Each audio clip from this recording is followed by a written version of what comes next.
Hello everyone. So today we are going to talk about dependency property in AEM. Okay. So I think previous lecture we talked about embed property in ClientLib. Okay. So today we are going to discuss about dependencies. So first, why we are using dependencies. So I just wanted to talk about that first. Suppose that we do have one client library and there we do have CSS or JS. Suppose that our CSS is depend upon the third party CSS, or I can say any external CSS.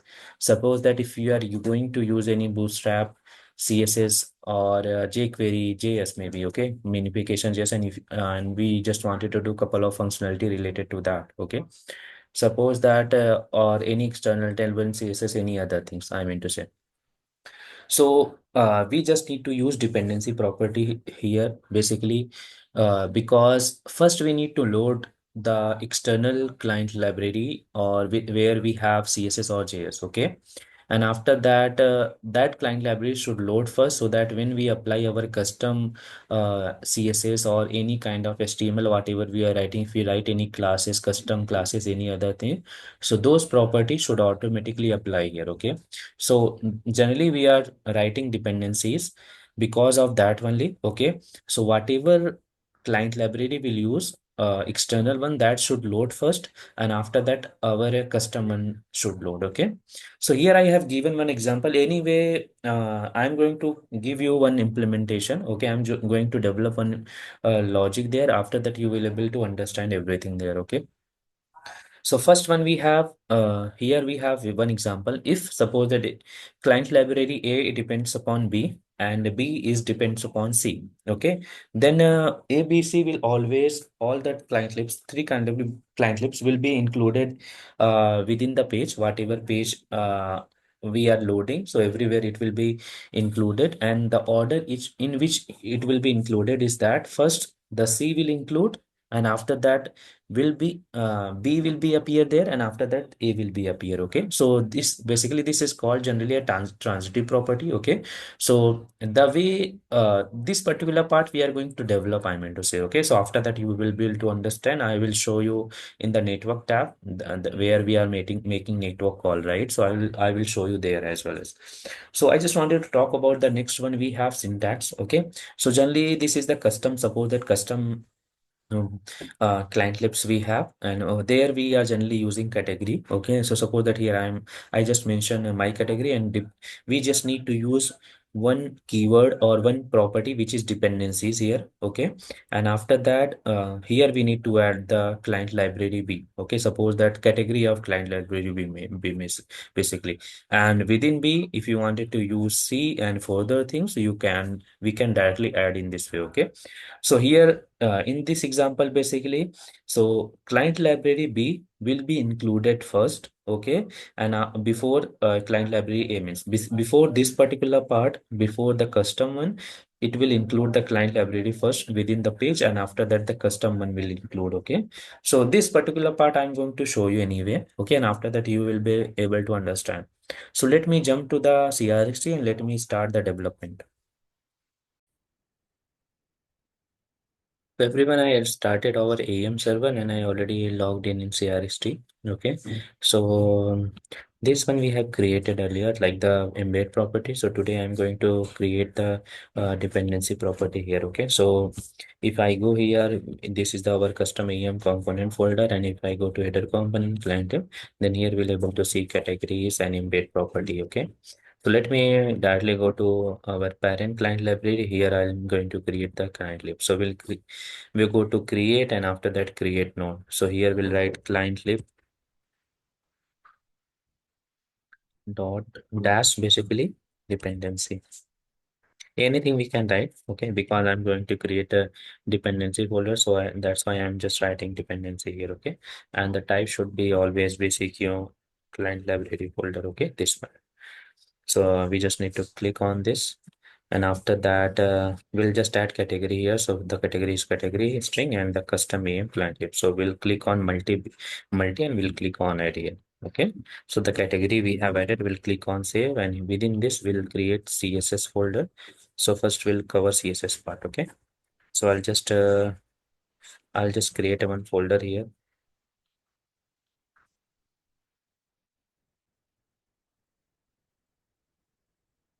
And after that, we'll create a one CSS file, css.txt, where we'll include all the CSS file. Okay.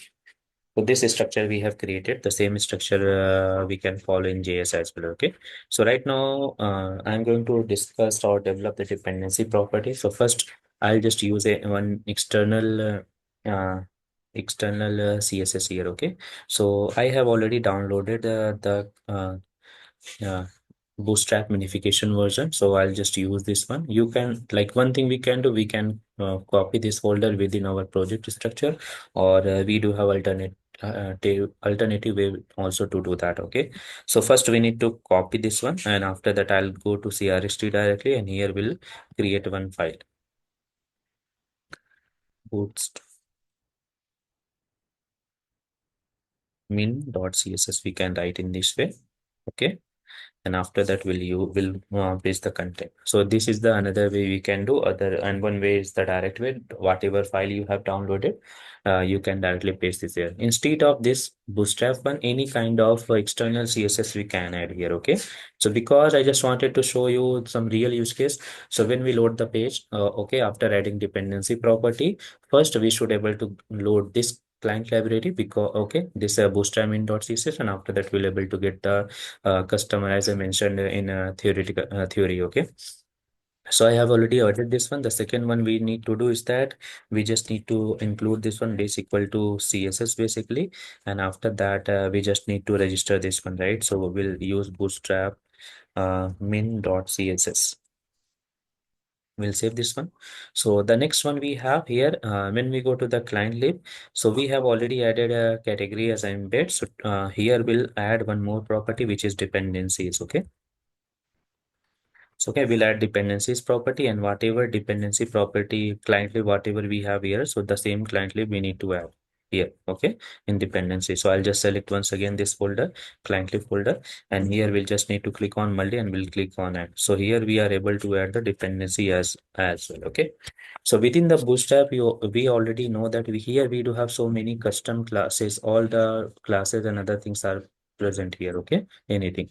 So uh, I mean to say, when we go to our HTML part, okay, so here, so right now when we are directly using CSS, we just need to write the class here, and after that we are just manually writing all the CSS classes here. Like subno, right? Suppose that we have, if you wanted to apply any CSS with subno right class, we just need to use this one. Okay, the custom CSS property we are writing.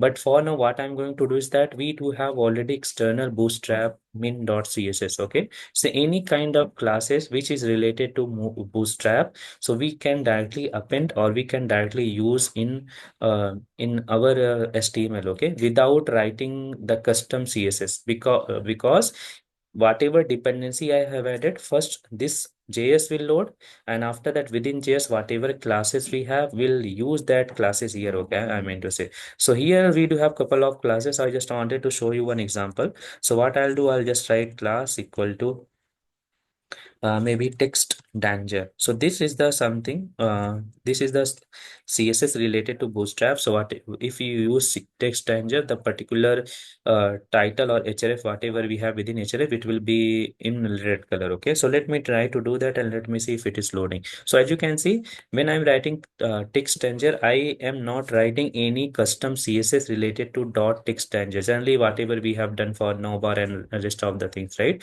Here, because we have already added the dependency, automatically whatever classes, CSS classes already present in bootstrap min.js, automatically all the things will be applicable here. We just need to use one class. Okay, only one class. We don't need to specify any custom property. We don't need to write any custom property here. Okay, so let me go to our home.html. Let me reload the page. First we'll see if the CSS is loading. After that we'll show you rest of the part. Okay,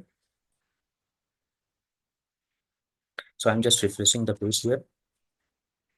So as you can see, we are getting login page, which is red, and based on CSS, the layout also it is changing. Okay, due to the CS, some of the CSS is getting applied because within HTML we have already written basically here couple of div and rest of the things we have written. So maybe due to that, some of the CSS is already applied based on the bootstrap.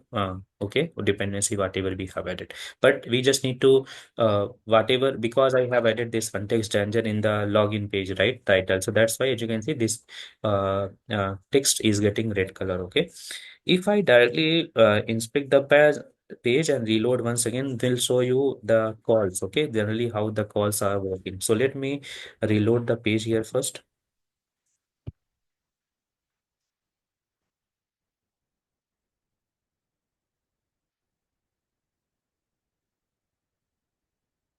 And let me go to network tab. Okay, so when I go into network tab, everyone will able to get the clientlib.lc, which is component specific, and on the top of that only we'll able to get our clientlib dependency. This particular, if I open this one here, we'll able to get all the bootstrap classes. Okay, present. So as we can see in the dependency, whatever I talk about. So when we because our custom client library is dependent upon this one, right? Okay, that's why, as you can see, first clientlib.dependency is loading, and after that our custom client library is loading. Okay, so whatever things we have here, we are directly applying in our HTML. That's why it is reflecting. So if you wanted to, if our client library, basically custom one, is dependent upon different external client library or any different client library, so we should able to load the external one or different one than our custom one. Okay, and this is the property of dependency property, I mean to say. Okay, this is the one. So I hope you understood this particular part. Okay, the same thing will follow in JS as well as. Okay, I mean to say. Okay, the same thing will able to follow in JS. Okay, let me try to create the JS as well as, so that you have better idea.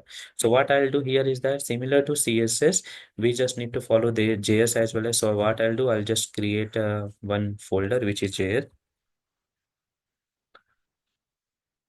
and we'll create one txt file. Okay, so let me create file and we'll write js.txt.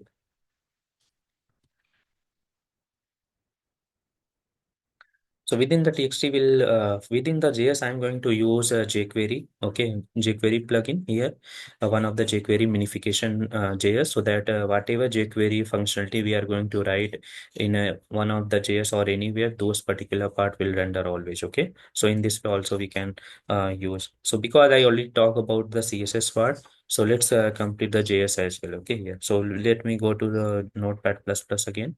Here we have jQuery 3.7.1, which is latest one. I'm just using this one. Okay, for now. Okay, this particular whatever this is the also minification version, and I already downloaded this one. One thing we can do, we can copy this one directly and we can add. Okay, in our we can copy and we can add this particular part in our project structure, or whatever I'm doing, you guys also can do. Okay, anything is possible. Okay, here. So everything will behave as the same. So I'll just create here, create file, jQuery.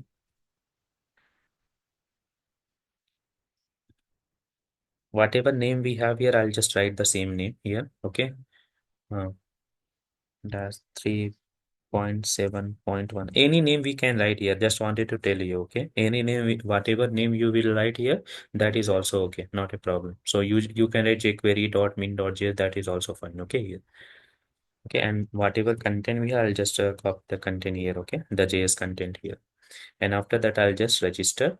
Like in js.txt, we just need to register the JS, right? So we'll write base equal to JS because the folder name is JS here. So just that's why I'm just using that. And after that, here we'll write jQuery dash 3.7.1. Okay, basically. And after that, dot min dot JS. Okay, I already registered this one. So as you can see, we are getting the same thing. If you have any doubt, if we like, as you can see, I missed one character here. Okay, so or you can directly do one thing. You can rename this one. If you suppose that the name is long or something, you can directly copy and paste it here as well. Okay, so if you are not sure about the spelling, because maybe the file name also can increase in future. Okay, any file if you are using. So this is okay, everyone. We already added the dependency here. As you can see, if I'm adding dependency, when we are adding dependency, it means that JS or CSS, both the things will be applicable here. Okay. So the JS part we have added here, like the external jQuery plugin, we have jQuery JS we have added here. So I just wanted to add one code here. So let me go to Notepad++. I'll just copy instead of doing that. So let me here. So I'll just copy this one. I just wanted to add one alert message here. Okay. So let me go to CRST and let me maybe JSK. So I'll just create here one file. Okay. So maybe custom depend dependency test.js.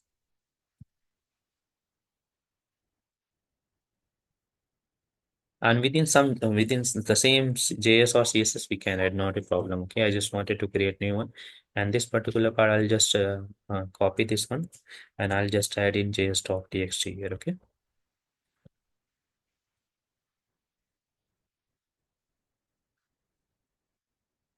And if I refresh the page, everyone, so let me refresh again here. Let me close that this inspect tab. We should able to get the alert message here. Okay, which will show us error here or a hello message here. I mean to say after loading the page. Okay, if everything is working, if everything we have done correctly, then we'll able to get this part here. So we'll wait it. Sometime it will take some time to load the page. Okay. So as you can see in the localhost, we are getting hello. Okay. So that particular part we are getting properly.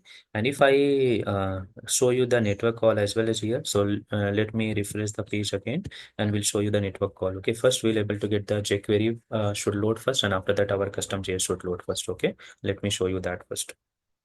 So everyone, we are getting hello. If I'll close this one and if I go to network tab here, okay. So first, if I hover on this, so this is the CSS I have selected. Let me select the JS because right now we are checking the JS part. Okay. So when I go to here, so first and let me go to our JS. So here we do have JS, custom JS. Okay, so which is custom AEM project, this one. So whatever we have added, we are able to get it here. Okay, and after that, on the top of that, if you see, we are getting custom client library, which is whatever we have added. Okay, jQuery minification JS. So as you can see, whatever this we had a discussion early in the lecture, so we are getting the same thing here. Okay, so we are getting first because our custom JS dependency is dependent upon the external one. That's why we are getting the jQuery first, and after that we are getting the JS first. Okay, so I hope you understood this particular part, dependency property in AEM. Okay, let me know if you have any doubt in the comment section. We'll try to resolve this. Okay, thank you for watching this video.